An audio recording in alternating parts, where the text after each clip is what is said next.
Going back to Juliet now, and that's okay. Don't feel bad about having to go and take care of that. It's no worries at all. Did you see anything else going on at Epstein Island other than just, bringing these women in, claiming they were doing a model shoot? Or, I mean, I don't know how much access you had to the entire facility, but was there any other weirdness that you ever witnessed? Yes. Well, firstly, I'd like to say that they say that it was girls were being trafficked to other men. And there were no other men there apart from I met Michael Bay, the movie producer. I met him in New Mexico. I also met scientists. Otherwise, we were all being trafficked to Epstein. I didn't witness any girls being trafficked to any other men. And I was around these people for 3 months. So they're lying about that. Also, we know they opened up the case as sex trafficking because Virginia Gifford and Sarah Ransom both said they were made to have sex with Alan Dershowitz. Virginia Gifford retracted her statement. Sarah Ransom, also there's been no evidence of that and no lawsuits. So, Yeah, they and I say that guess the girls they are lying. ultimately It's not true. retracted and said that the thing was they thought it was someone else, I guess, but it wasn't him. Yeah, yeah, and I mean it's all fishy. I don't know more details about all of that, but Well, to like Dershowitz's I've credit, told. he's been very vocal about this, and he's, as far as I know, he's been honest and transparent. People can choose to trust him or not, but he's making a fuss of this as well. But just to be clear, so what do you think? If Epstein was just, Well, do you think he was trying to get people to sleep with girls, or what do you think the angle was? as I've spoken about recently, I saw him shapeshift into something else in front of my eyes. You know, um, it looked like a sort of reptilian creature. Like when I was in the bedroom when he took me there, and what I'm starting to realize is it was probably like an alien creature.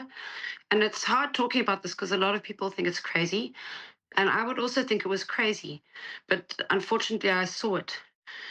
And also in New Mexico, I saw a UFO there, and then I woke up in a laboratory with people working on me. 6 people in hazmat suits, or I don't even know if they were people. Did you get drugged? And I don't actually know. They didn't allow any alcohol, drugs there, but they could have drugged me. But Did you I ever don't see the know. movie? I'm only asking this because I think that sometimes they let secrets out through Hollywood films to either desensitize people or to make them think, oh, this is just Hollywood, it doesn't real. But there's a movie called Blink Twice where basically they take these girls to an island, they drug them unknowingly, so much so that they don't even know what's going on, they don't even have a memory.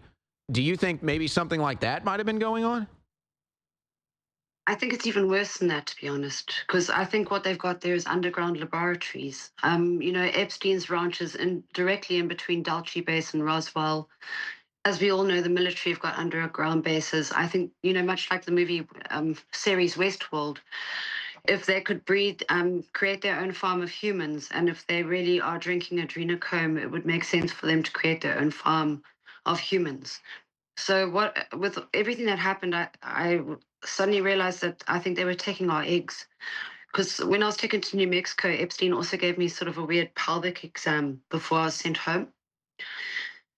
And I've got a very strong feeling, with all the human trafficking and everything, they always used to move very quickly, like we were never in any area for very long. And we wouldn't be told the day before. They'd suddenly just say, pack your bags, we're going here, we're going there. Also, nothing was ever checked on the airplane. So they could have transported anything and anyone in that plane without anyone knowing. For instance, my name was not on the first flight log. When they took me from New York to the Caribbean, they left my name off the flight log. So basically, if I hadn't complied, I likely would have died. And I knew that. I felt it strongly on the airplane. So, that's why I started speaking out. I want to speak out for the victims who can't speak out, those who are too traumatized, and also those who are dead. Because as we know, these criminals have many branches to their organizations, and they're obviously covering up something very serious here. And we've also got to remember that they cloned Dolly the sheep in 1996. They made it public that they cloned a sheep. So then everyone was waiting, when are they going to start cloning humans? And then guess who? Bill Clinton banned federal funds being used for human cloning.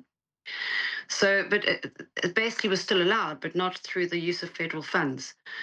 So if they cloned a sheep that long ago, 30 years ago, you can only imagine what they're capable of now.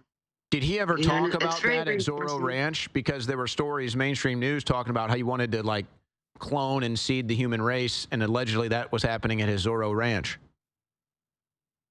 Yeah, he was a mastermind criminal. He never told anyone too much about anything. But he did certainly, like, give threats and tell people that he worked with CIA. Or he just, also when we were there, we weren't allowed to walk around or really go look around at things. We were basically enslaved and captured there.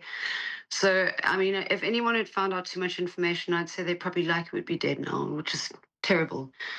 But it wasn't the kind of place where you wanted to go like snooping around, you know?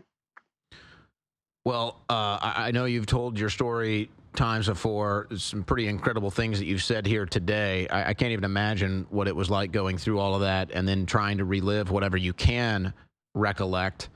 And at this point, I mean, I think people would be open-minded to believing anything as crazy as it sounds. And so God bless you. I appreciate you. Obviously, you have a direct line to me. If there's anything else that you feel the need to communicate, you let me know.